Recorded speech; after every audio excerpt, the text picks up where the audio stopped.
Estamos aqui para adorar, glorificar e vencer ao nome do Senhor Jesus. Um momento de adoração. Convite à adoração no livro de Salmos, capítulo 76, verso 1. A leitura que está em nosso boletim. Amém. Todos têm. Então, aí em nosso boletim, no livro de Salmos, capítulo 76, verso 1, a palavra do Senhor nos diz assim: conhecido é Deus em Judá, grande o seu nome em Israel. Amém. Louvado seja o nome de Jesus. E neste momento nós iremos buscar a presença do Senhor, invocar a beleza da sua santidade, cada vez mais nos preparando e colocando a soberana vontade do Senhor em nossas vidas. Vamos orar. Nosso Deus, nosso Pai, nós invocamos o Teu nome na beleza da Tua santidade, Senhor. Que neste dia, Senhor, que hoje, que nesta noite, ó Pai, a Tua presença, o Teu Espírito Santo, Senhor, venha tomar a Tua direção neste lugar, a Tua direção em nossas vidas, ó Pai, e que venhamos te proporcionar um culto lindo, agradável e eficaz aos Teus olhos, ó Pai. Ó Deus, e que a Tua presença, Senhor, venha estar em primeiro lugar no nosso viver, ó Pai. E a Tua presença venha fazer a diferença nas nossas vidas, Senhor. Porque o Teu Espírito Santo está neste lugar. O Teu Espírito Santo está nesta casa, Senhor. Porque, ó Pai, somos servos Teus, somos feituras Tuas, Senhor, e nós invocamos o Teu santo e glorioso nome, invocamos a Tua vontade em nossas vidas. Que não seja nós, Senhor, mas seja a Tua soberana vontade dentro de cada um de nós, ó Pai. Que seja o Teu amor, Senhor, que seja o Teu Espírito Santo guiando as nossas vidas por intermédio da Tua palavra, ó Pai.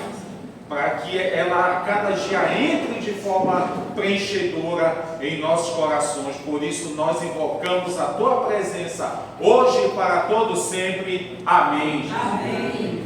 Amém. Glorificado seja o nome de Jesus. E em reverência ao Senhor, queridos, vamos ficar de pé, vibrantes, alegres e felizes. Vamos cantar hinos de louvor ao Senhor, porque grandioso é o nosso Deus. Amém.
Quem creu em nossa pregação e a quem foi revelado o braço do Senhor, porque foi subido como temor perante ele, e como marido na terra seca, não tinha aparência nem formosura, olhando-o, mas nenhuma beleza havia desejado.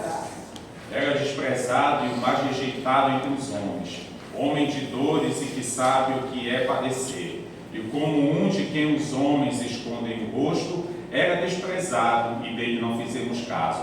Certamente ele levou sobre si as nossas enfermidades, e as nossas dores levou sobre si, e nós reputávamos caminho, ferido de Deus e oprimido. Mas ele foi traspassado pelas nossas transgressões e moído pelas nossas iniquidades. O castigo que nos traz a paz estava sobre ele, e pelas suas pisaduras fomos sarados. Todos nós andávamos embriagados como ovelhas, cada um se desviava pelo caminho, mas o Senhor fez cair sobre ele a iniquidade dos nossos. Ele foi oprimido e humilhado, mas não abriu a boca. Como cordeiro foi levado ao matadouro, e como ovelha muda perante os seus tosqueadores, ele não abriu a boca. Por juízo foi sobre a batalha, e sua mão até o quando foi cortada a terra por causa da transgressão do meu povo, foi ele ferido. Amém. Que Deus abençoe a leitura da sua palavra. Em seu nome, a igreja pode se sentar, por gentileza. Querido Deus, Pai, nós estamos aqui na tua presença, Senhor, conscientes, Pai, que tudo que fizemos, que te desagradou, que, ó Deus, amor do coração, Pai, nós estamos aqui para nos arrepender, Senhor, pedir perdão pelos nossos pecados, pelos pecados que vieram através do pensamento, das palavras, de atitudes ou ao lado delas. Por isso, em nome de Jesus, tenha misericórdia de nós, derrama, Senhor, da tua graça sobre as nossas vidas, perdoa os nossos pecados. Ser conosco, Pai, e tenha misericórdia de nós. Muito obrigado, porque nós já sabemos que o Senhor é misericordioso e o Senhor é o Deus perdoador. Muito obrigado pelo perdão dos nossos pecados, Pai, no nome de Jesus. Amém. Graça e paz, irmãos, amém? Louvado seja o nome de Jesus. Por mais este domingo, estamos aqui na casa do Senhor, primeiro domingo de outubro, né? Mês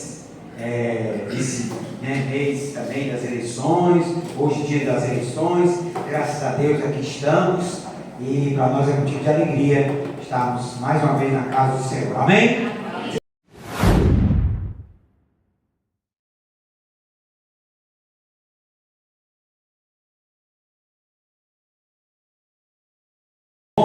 Alegria é poder estar na casa de Deus, estar no domingo à noite, adorando ao Senhor, né? Até para a câmera aí que está sendo filmada, a gente sorri, ó, que alegria, né? Lá na internet o pessoal vai ver depois no YouTube, vai ver você sorrindo, né? E dizer da nossa alegria, que aqui não tem crente carcudo, sério, aqui nós temos crentes alegres e felizes, como Jesus, amém? Amém. Amém, graças a Deus. Abra a sua Bíblia na Epístola de Paulo aos Romanos, capítulo de número 1.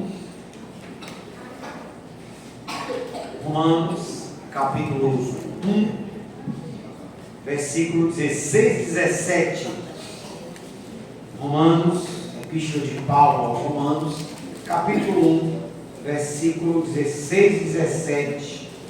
Diz assim a palavra de Deus: pois não me envergonho do Evangelho, porque é o poder de Deus para a salvação de todo aquele que crê, primeiro do judeu e também do grego, visto que a justiça de Deus se revela no Evangelho, de fé em fé, como está escrito: o justo viverá por fé. Pai, em nome de Jesus, te adoramos, te bendizemos, te glorificamos e rogamos, Senhor, neste momento, a nossa mente e coração estejam totalmente abertos e sensíveis à voz do Senhor, à tua palavra, ao Espírito Santo, para que ministre ao nosso coração e mente. Pai, em nome de Jesus, tenha misericórdia de nós, nos edifica, nos exorta, nos consola pela tua palavra, Assim nós oramos no precioso nome de Cristo, nosso Salvador e Senhor. Amém. Amém. Meus amados, nesse mês de outubro é celebrado em todo o mundo o mês da Reforma Protestante. Há muitos que lembram do Halloween, há outros que lembram do Sírio, mas nós, cristãos evangélicos, estamos nesse mês de outubro celebrando 507 anos da Reforma Protestante do século XVI. Sim, porque foi há 507 anos atrás que, na madrugada do dia 31 de outubro para o dia 1º de novembro, que o monge agostiniano Martinho Lutero, alemão, afixava nas portas do castelo da igreja de Wittenberg as suas 95 teses. Lutero sabia que uma multidão afluiria à igreja, ao templo, nas celebrações do Dia de Todos os Santos, e por isso afixou na porta ou nas portas da igreja as suas teses, um local onde facilmente todas as pessoas visualizariam. Este foi então o chamado estopim da Reforma Protestante. Por isso que o mês de outubro em todo o mundo, os protestantes, os evangélicos, os cristãos celebram a Reforma, celebram aquilo que foi o primeiro ato para gerar as igrejas evangélicas, as chamadas igrejas protestantes. No entanto, eu chamo a sua atenção para o fato de que Lutero, antes mesmo da fixação das 95 teses no templo da igreja de Wittenberg, ele teve uma experiência espiritual com Deus, no qual ele atribui a sua conversão àquele momento, lendo um texto bíblico. E é justamente esse texto bíblico, de Romanos, capítulo 1, versículos 16 e 17, que Lutero teve a sua experiência espiritual, a sua chamada conversão ao Senhor, a partir desse texto, que tem inúmeras lições para nos ensinar. Lutero chega a dizer que, quando ele leu esse texto e se deparou com o tema desse texto, ele se sentiu como se as portas do céu, as portas do paraíso se abrissem para ele a partir da leitura desse texto, a partir da descoberta desse texto sobre a questão que esse texto trabalha.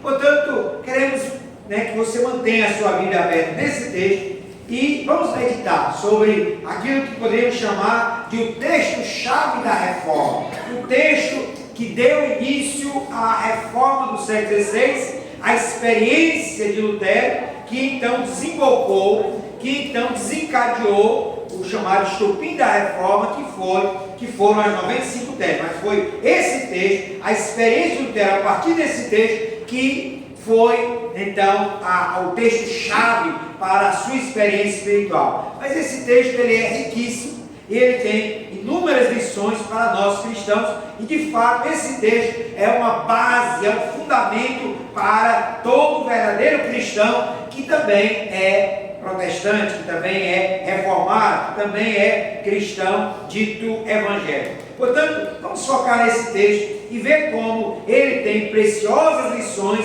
não só para os dias do apóstolo Paulo, para os dias de Lutero, mas também para nós, cristãos do chamado século XXI. Olha lá o que diz o versículo de número 16, onde está contida a primeira lição desse texto. Diz assim: pois não me envergonho do Evangelho.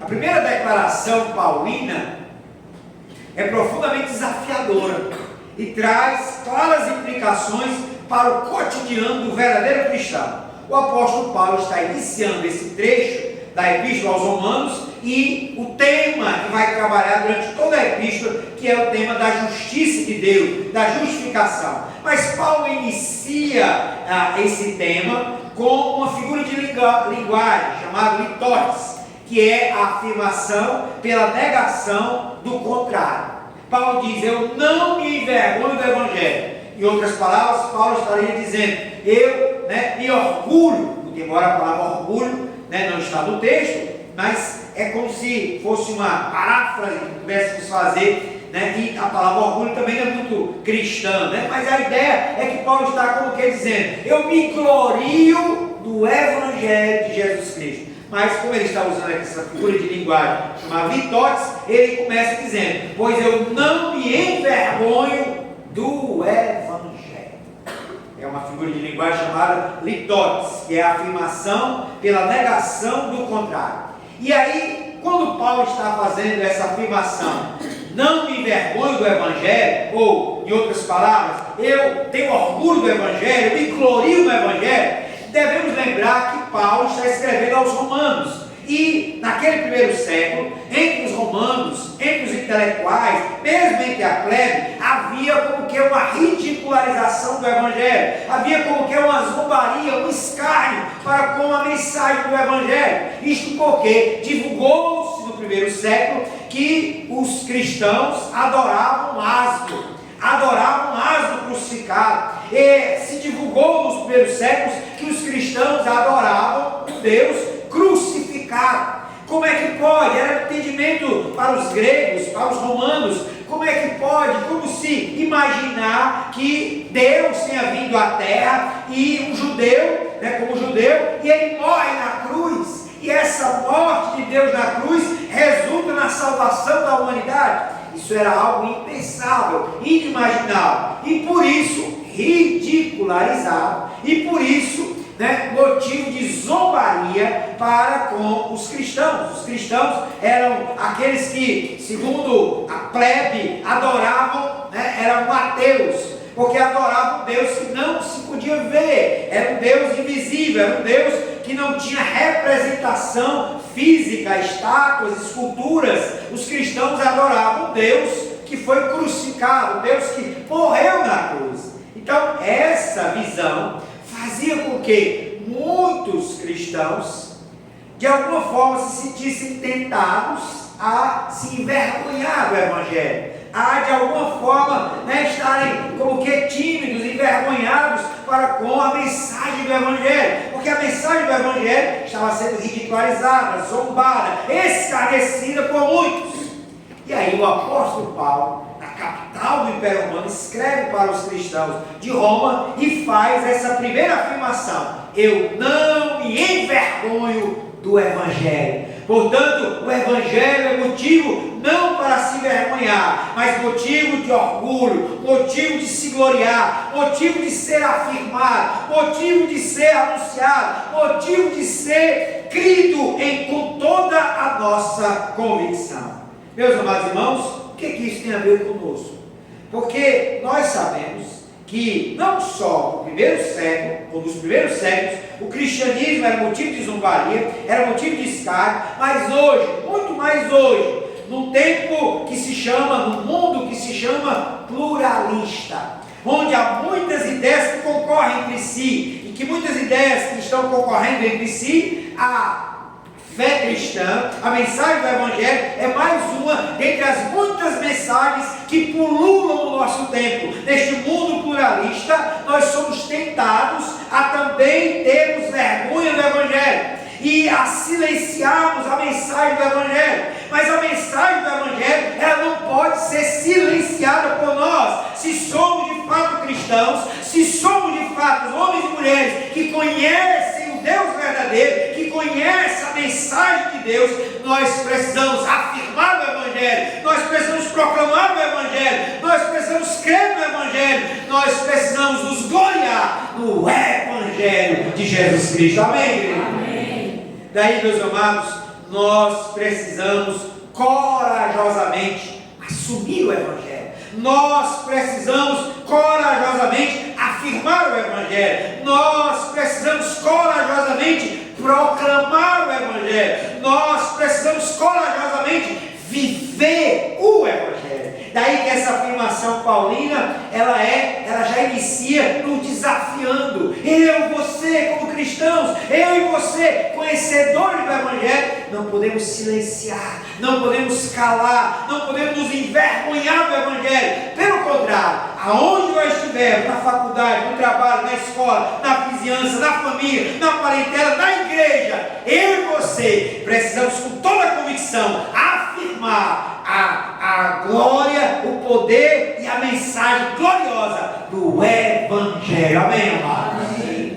Lutero é um exemplo disso, porque Lutero foi convidado a se retratar na Dieta de Homs em 1520, que era uma reunião de príncipes governantes na Alemanha, e disseram a Lutero: olha, se você for a Homs, lá possivelmente você vai ser declarado herege, e vão lhe prender e vão lhe levar para a fogueira, então é melhor que você não vá a Homs para se retratar. E aí Lutero corajosamente disse: eu vou, porque eu estou convicto da mensagem do Evangelho, e mesmo que lá em Homs haja demônios como as telhas, eu vou lá pregar o Evangelho.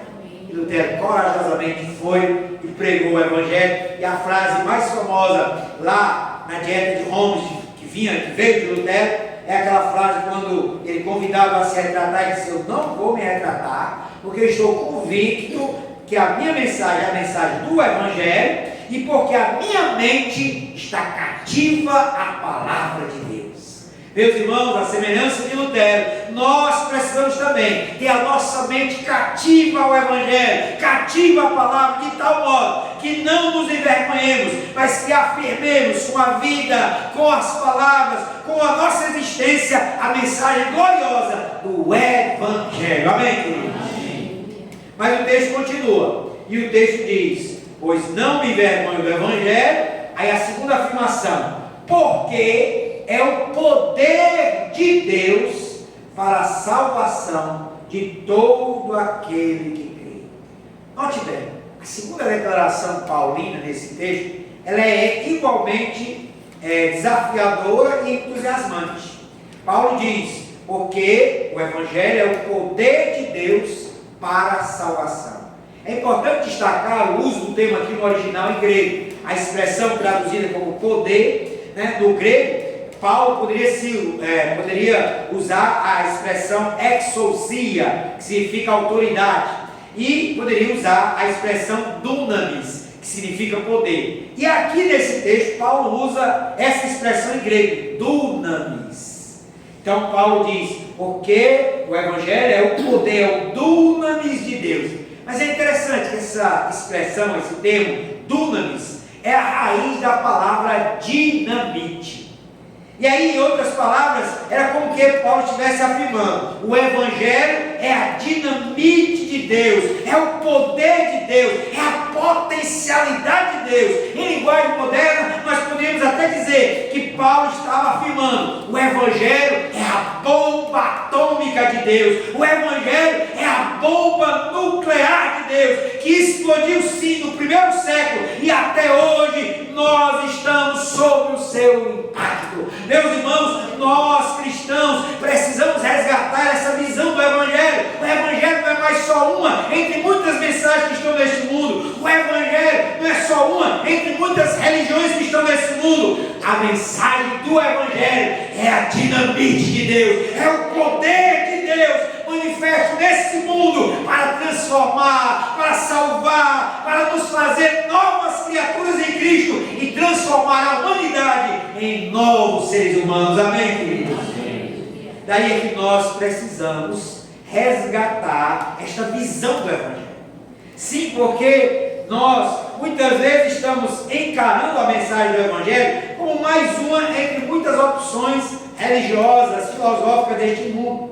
Há alguns cristãos que parece que aderiram à fé cristã como aderiram a qualquer outra filosofia, a qualquer um outro credo, uma outra confissão, uma outra igreja. Não, meu amado, se nós cremos no Evangelho, olha o que Paulo está dizendo aqui: o Evangelho é a bomba atômica de Deus, é o poder de Deus que explodiu neste mundo. Daí nós estamos sob esses efeitos, nós fomos transformados, nós fomos modificados, nós fomos alcançados pelos efeitos desta bomba do amor de Deus, da glória, da misericórdia de Deus, de tal modo que hoje nós podemos dizer: nós somos novas criaturas em Cristo, nós somos salvos pelo poder do Evangelho. Amém, amados? Louvado seja o nome do Senhor. por isso que ninguém pode ficar imune aos efeitos desta dinamite de Deus. Isto implica em que nós precisamos proclamar e viver o Evangelho com entusiasmo, porque não é um poder qualquer, não é o poder militar, não é o poder de Roma, não é o poder imperial, não é o poder político. Nós estamos falando aqui de um poder ilimitado, o poder de Deus, que está operando no mundo através do Evangelho, podendo então alcançar toda e qualquer pessoa. Às vezes, né, a gente imagina, fulano vai ser alcançado, mas fulano, esse aí não, vamos descartar, porque o poder de Deus, né, não vai alcançar fulano, ele está muito no pecado, ele está avançando cada vez mais no mundo, nas coisas que não agradam a Deus, e não tem jeito para ele, não é impossível. Mas a Bíblia diz que para Deus nada é impossível. A Bíblia diz que onde abundou o pecado, superabundou a graça. Quando a gente pensa em alguém e diz, esse fulano aí, não, esse aqui nunca vai vir para o cristianismo, esse aqui nunca vai se converter. E aí a gente fica a imaginar, né, até pessoas famosas. Dia desses eu estava examinando na internet, né, e uma cantora de rap no Brasil famosa, chamada Negra Lee. E aí quando você abre lá o Google, aí diz, qual é a religião de Negra Lee? Aí dizia lá, candomblé, né? Aí tem uma carreira musical, cantava no Serginho Grossi, no programa da Globo, né? Altas Horas, né? Tinha rap famosa e tal, já ganhou prêmios. E aí daqui a pouco, né, a gente abre lá na internet, aí vê lá, Negra Lee se converte ao Evangelho e é batizada na Igreja do Véu. Ô glória, olha aí, quem a gente podia imaginar, a Negra Lee, né, rapper, né, candomblessista e tal, mas se converte e ainda é da Igreja do Véu, uma igreja super radical, super legalista, mas está lá, aí uma foto, uma Bíblia na mão, toda, né, a caráter, e agora dizendo, agora eu sou crente. Mas o que é isso? É o poder de Deus. A gente não imagina que uma pessoa como essa, que uma pessoa fulana, ciclana, não vai ser alcançado. O meu marido é um alcoólatra, fulano de tal é um viciado, fulano de tal está muito ligado às religiões ocultistas. Meu querido, não subestime o poder do Evangelho, porque o Evangelho, quando alcança alguém, transforma, salva, liberta e faz deste homem e desta mulher uma nova criatura em Cristo. Você pode dizer glória a Deus? Sim. Aleluia! Glória a Deus por isso. Mas vamos continuar, porque o texto diz mais. O texto diz, pois não me envergonho do Evangelho, porque é o poder de Deus para a salvação de todo aquele que crê. Primeiro do judeu e também do grego. A terceira declaração do apóstolo Paulo nesse texto revela a única exigência de Deus para salvar o homem pecador. Ele diz, para a salvação de todo aquele que crê. A expressão em grego aqui, traduzida como crer, é pisteonte, que significa crer, mas significa também confiar, né? A ideia aqui é que a fé é a única exigência de Deus para salvar o pecador. Agora é importante discernir que fé é esta exigida para a salvação. Isto porque no mundo há muitos conceitos de fé. No mundo há muitas pessoas que dizem, eu também tenho fé. Se formos agora lá fora, certamente encontraremos muitas pessoas que dirão, eu tenho fé em Deus, eu tenho fé nisso, eu tenho fé naquilo. E os estudiosos falam de pelo menos 3 tipos de fé. Primeiro, a fé morta ou especulativa, é a fé intelectual, é um sentimento intelectual de algo. Há a fé temporal e há a fé salvífica. A fé especulativa ou intelectual é uma apreensão da verdade, vazia de qualquer propósito moral ou espiritual.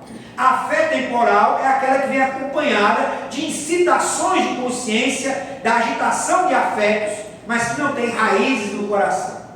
Por último, a fé salvífica, o nome já está dizendo, salvífica, porque ela nos assegura a salvação, nos unindo a Cristo e operando através do amor, sendo frutífera em boas obras. Daí a pergunta que se faz é: você tem a fé salvífica? Você, está aqui como cristão, está aqui como membro desta igreja, você está aqui como um servo de Deus, você está aqui como evangélico, mas você de fato tem esta fé salvífica, esta fé que transformou o seu coração, esta fé que lhe leva à prática das boas obras, essa fé que lhe une cada vez mais a Cristo e que o impele a ser como Jesus. Meus amados, nós não podemos confinar a fé a um rito do domingo à noite. Há muitas pessoas que são domingueiros, que somente sabem manifestar a sua fé no domingo e num tempo de 4 paredes. Mas a fé bíblica, a fé salvífica, é aquela que deve se manifestar no nosso viver cotidiano. Portanto, no trabalho, no colégio, na faculdade, na vizinhança, na parentela, em todo e qualquer lugar, em toda e qualquer circunstância, nós devemos viver pela fé. Amém, amados? Mas o texto continua, e o texto diz, olha lá, versículo 17, este é o chamado grande tema dessa epístola, quando Paulo diz aqui no versículo 17, visto que a justiça de Deus se revela no evangelho de fé em fé. Paulo aqui faz uma quarta afirmação, ele fala sobre a justiça de Deus. Esse tema, justiça de Deus, é o tema de toda a epístola aos Romanos. É o tema que vai se repetir pelo menos por 60 vezes nos 16 capítulos da epístola aos Romanos. Portanto, a maioria dos estudiosos reconhece que este é o tema da epístola aos Romanos, o tema da justiça de Deus. E este é o tema que, de alguma forma, angustiava o monge Martinho Lutero. Porque ele fora ensinado que a justiça de Deus, na Idade Média, era uma justiça punitiva, era a justiça que vinha com a ira de Deus para punir o homem pecador, o homem falho. E aí Lutero se sentia totalmente angustiado, deprimido, porque ele só enxergava a justiça de Deus como nesse aspecto punitivo, nesse aspecto que Deus ia condenar a todo homem pecador. E ele, como se sentia pecador, se sentia condenado. E aí havia todo um escrúpulo de Lutero para diariamente confessar os seus pecados aos seus superiores como monge, e ele então vivia essa angústia, a justiça de Deus, a justiça de Deus, a justiça de Deus vai me condenar, a justiça de Deus vai me levar ao inferno, a justiça de Deus vai bater o martelo contra mim. Mas foi lendo esse texto, Romanos 1,17, que como a experiência de Lutero que ele relata, foram como se as portas do paraíso abrissem para ele. Porque o texto continua dizendo, porque a justiça de Deus se revela no evangelho de fé em fé. Essa expressão, a justiça de Deus se revela, Lutero pensava, se revela me condenando, se revela com a ira, se revela Deus batendo o martelo. Mas a justiça de Deus se revela no evangelho.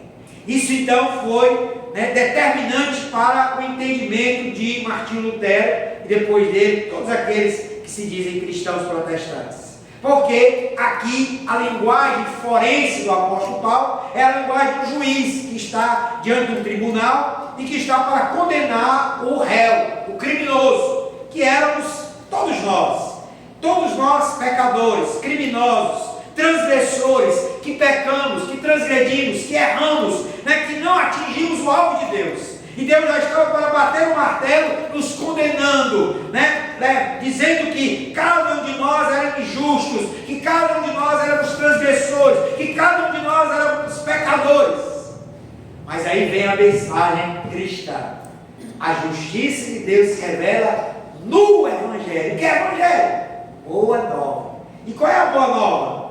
De que Deus veio a este mundo na pessoa bendita do seu Filho Jesus Cristo e pagou o preço pelos nossos pecados, de tal modo que Deus, ao bater o martelo, nos condenando, resolveu olhar não para nós, mas olhar para Jesus que pagou o preço do nosso pecado. E Deus então declarou-nos justificados pela fé. Aleluia! Louvado seja o nome do Senhor. Deus bateu o martelo sobre as nossas vidas, não para nos condenar, não para nos levar ao inferno, mas Deus bateu o martelo para dizer justificado. Portanto, o apóstolo Paulo dizia lá em Romanos 8:1: nenhuma condenação há para aqueles que estão em Cristo Jesus. Amém, amados?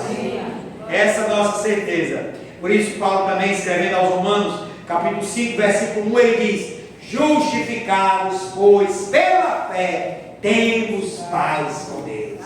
Essa paz que temos com Deus, outrora inimigos, outrora criminosos, outrora transgressores, outrora pecadores, mas Deus fez a paz conosco através de Jesus. Essa é a mensagem do Evangelho. Essa é a justiça de Deus que nos foi imputada, não por nós mesmos, não por nossos esforços, não por nossos méritos, mas pelos méritos e pela obra de Jesus na cruz do Calvário. Você pode dizer amém, amado? Amém. Louvado seja o nome do Senhor. Para terminar, o texto conclui dizendo assim: como está escrito, o justo viverá pela fé ou por fé. A última declaração paulina contém implicações práticas para o dia a dia do crente. O justo viverá pela fé. Trata-se aqui de uma citação do profeta Abacuque para os israelitas, para que eles confiassem em Deus em meio à invasão babilônica. O apóstolo Paulo cita esta declaração para confirmar o fato de que, para o verdadeiro cristão, a fé deve nortear a sua vida, a sua experiência, do começo ao fim da sua existência. Assim é que Paulo está dizendo: o justo vai ter vida pela fé. O justo vai viver a sua existência permeado, marcado indelevelmente pela fé. E o que é fé? A fé é, antes de tudo, uma confiança no eterno. A fé é essa confiança, ter confiança de que acima de nós mesmos, acima de nossa carne, acima de nossas habilidades está Deus. Então eu preciso confiar no Senhor, né? A Bíblia diz, né? Confia no Senhor e não te estribes no teu próprio entendimento. Eu preciso confiar no Senhor, né? A Bíblia diz: maldito o homem que põe, né, a sua confiança no homem, né, que põe na carne do seu braço a sua confiança, porque a nossa confiança deve estar no Senhor, no Deus poderoso Senhor. Fé é essa confiança irrestrita, total, essa entrega a Deus. Deus, eu te dou um cheque em branco, eu te dou um papel em branco, escreve na minha vida tudo o que tu queres. Esta é a confiança, esta é a fé bíblica. Mas a fé também é um exercício de dependência. Quando nós temos fé, aqui a Bíblia está dizendo: o justo viverá por fé. Não somente é aquele que tem confiança, mas é aquele também que exercita a sua dependência. Nós somos dependentes, dependentes de Deus. Nós só existimos, nós só estamos aqui, nós só estamos nos movimentando, eu só estou falando pela permissão do Eterno. Amados, nós precisamos estar plenamente conscientes disso. Nós somos dependentes de Deus. A Bíblia diz, o próprio Jesus disse: sem mim nada podeis fazer. Portanto, eu dependo de Deus, você depende de Deus. Se somos cristãos, se vivemos pela fé, o justo viverá por fé. É essa consciência de que cada dia eu dependo de Deus. Eu dependo de Deus para falar, eu dependo de Deus para pensar, eu dependo de Deus para respirar, eu dependo de Deus para viver. Amém, amados? E fé não somente é ter confiança, não somente é exercitar a dependência, mas fé é também viver em obediência. Jesus disse: se me amais, guardareis os meus mandamentos. Né? Aquele que me ama guardará a minha palavra. Guardar aí é no sentido de obedecer. A fé, o justo viverá pela fé, implica, denota a ideia de obediência. Eu não posso dizer somente, eu creio em Jesus, e dar de ombros a sua palavra, a uma vida de obediência. Se eu de fato tenho fé em Jesus, a minha fé se manifesta numa vida de obediência. Eu quero cumprir aquilo que o Senhor disse, como revelou como sua vontade para a minha vida. Senhor, faça-se a tua vontade em mim. Isso é obediência, isso é fé. Fé é essa confiança, fé é essa dependência, fé é essa obediência. Amém, amados? Vamos concluir então essa nossa reflexão, entendendo que esse texto, o texto-chave da reforma, porque deu origem então à experiência espiritual de Lutero e de tantos outros ao longo da história, é um texto profundamente desafiador para mim, para você, para todos nós. O texto nos convida a afirmar o Evangelho num mundo pluralista. O texto nos convida a crer nesse poder energizador, dinâmico de Deus que transforma e que salva. O texto nos convida a crer, a viver a fé salvífica, a fé que transforma. O texto ainda nos revelou a justiça de Deus, que bate o martelo não para nos condenar, mas que bate o martelo para dar a boa nova de que em Cristo nós fomos justificados. Por último, o texto nos revelou que a vida de um cristão, a vida de um homem e de uma mulher que conhece o Evangelho, é uma vida de confiança, de dependência e de obediência. O justo viverá pela fé. Amém, amados? Baixe sua cabeça, vamos orar, encerrando este momento em oração. Deus bendito, Pai Celeste, te damos graças, Senhor, pela tua palavra. Ó Deus, esse texto tão precioso que serviu para a experiência de Martinho Lutero e que desembocou no chamado estopim da reforma, que foram as 95 teses. Nós te louvamos, Senhor, por essa palavra inspirada pelo Espírito Santo que o teu servo, o apóstolo Paulo, escreveu. Ó Deus, que nós também, deste mundo pluralista, não venhamos a nos envergonhar do Evangelho, pelo contrário, venhamos a afirmá-lo, venhamos a proclamá-lo, venhamos a vivenciá-lo. Deus, que a nossa vida seja uma vida de fé, que toda a nossa existência seja uma existência marcada pela fé, uma fé que confia, uma fé que depende, uma fé que obedece. É assim, Deus, que nós oramos, te agradecemos no nome precioso de Cristo Jesus, o nosso Senhor e Salvador. Amém. Amém.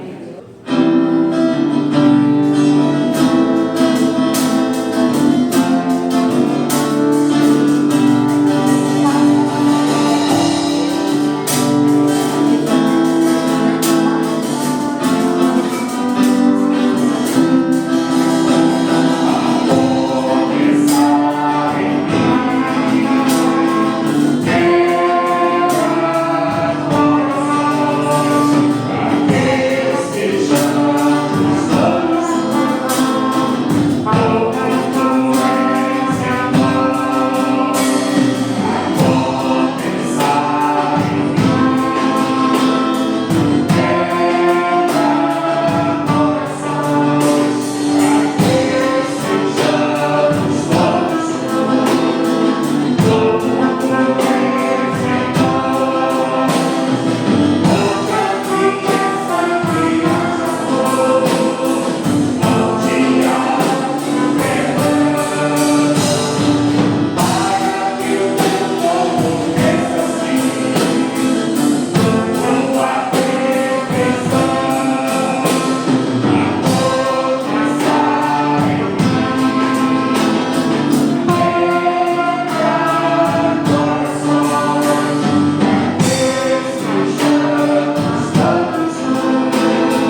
é o texto de 1 Coríntios, capítulo 11, a partir do versículo 23, onde o apóstolo dizia: porque eu recebi do Senhor que também vos entreguei, que o Senhor Jesus, na noite que foi traído, tomou o pão, tendo dado graça, partiu e disse: isto é o meu corpo, tomai e comei dele todos. Fazer isto em memória de mim. Por semelhante modo, depois de haver ceado, tomou também o cálice, dizendo: este cálice é a nova aliança no meu sangue. Fazer isto todas as vezes que o bebedes, em memória de mim. Porque todas as vezes que comedes este pão, bebedes este cálice, anunciais a morte do Senhor até que ele venha. Baixe a cabeça, oraremos ao Senhor, dando graças pelo pão e pelo vinho, conforme a orientação da palavra. Obrigado, Senhor, te damos graças pelo pão e pelo vinho, te damos graças por este momento todo especial, quando a tua igreja se reúne também para trazer à memória o sacrifício de Jesus no Calvário, para, ó Deus, nos lembrarmos do corpo de Jesus que foi trespassado pelos nossos pecados, para nos lembrarmos do sangue de Jesus que foi derramado na cruz, pagando um alto preço pela nossa redenção. Tudo isso, Senhor, foi a vida de Jesus que foi entregue por nós. Ele pagou o preço dos nossos pecados e nós então fomos perdoados, salvos, libertos por causa de Jesus. Te louvamos, Senhor, porque a partir desse sacrifício nós fomos transportados do reino das trevas para o reino do Filho do seu amor. Hoje, Senhor, somos súditos do teu reino, o reino do Filho do seu amor. Te damos graças, porque esse reino é reino de amor, de graça, de perdão e misericórdia. E nós, nessa noite, podemos chegar a essa mesa confiantes na tua graça, no teu amor e na tua misericórdia por causa de Jesus. Em nome de teu Filho oramos e te damos graças. Amém.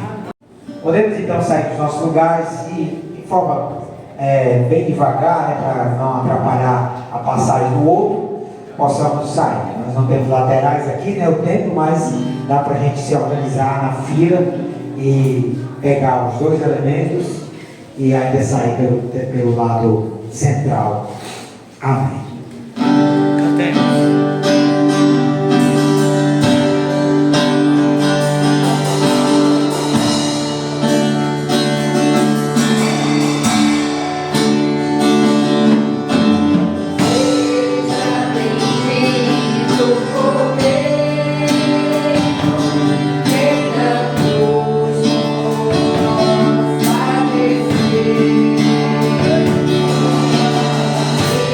Já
sobre ele.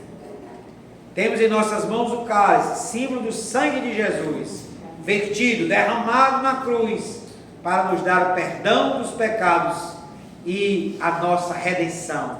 O alto preço foi pago. É com essa convicção que eu convido a todos: comamos do pão, bebamos do cálice.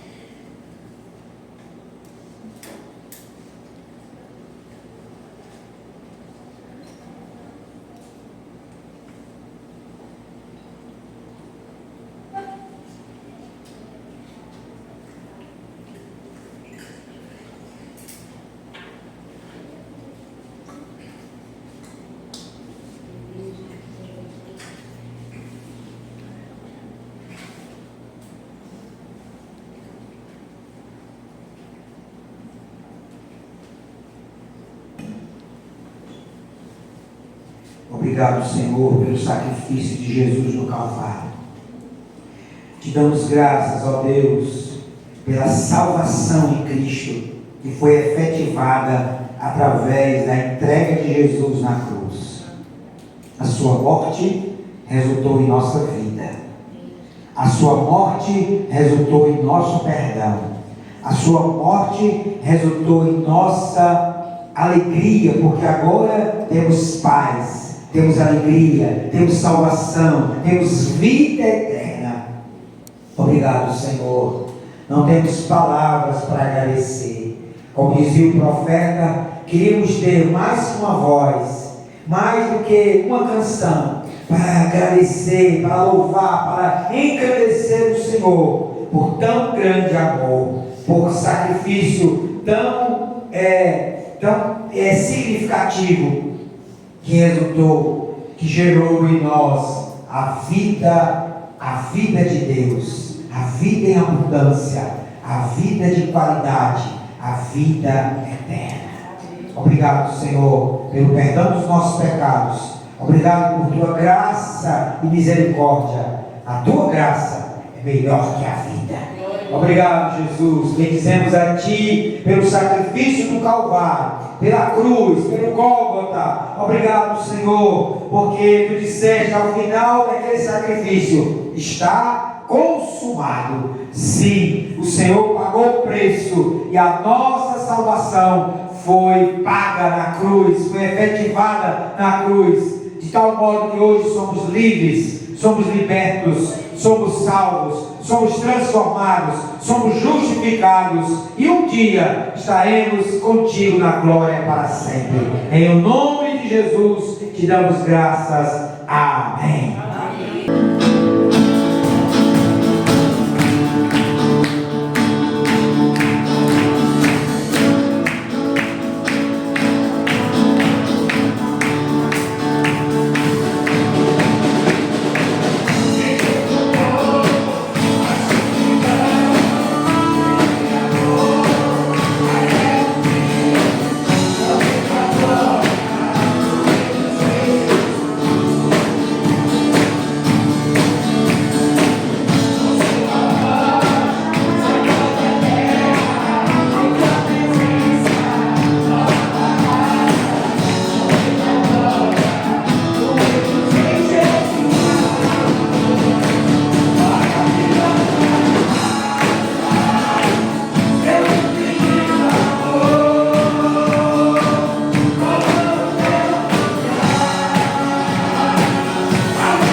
Pai, a graça salvadora do Senhor Jesus, que a doce comunhão e consolação do Espírito Santo seja com todo o povo de Deus e com todos que invocam o nome do Senhor, agora e sempre. Amém.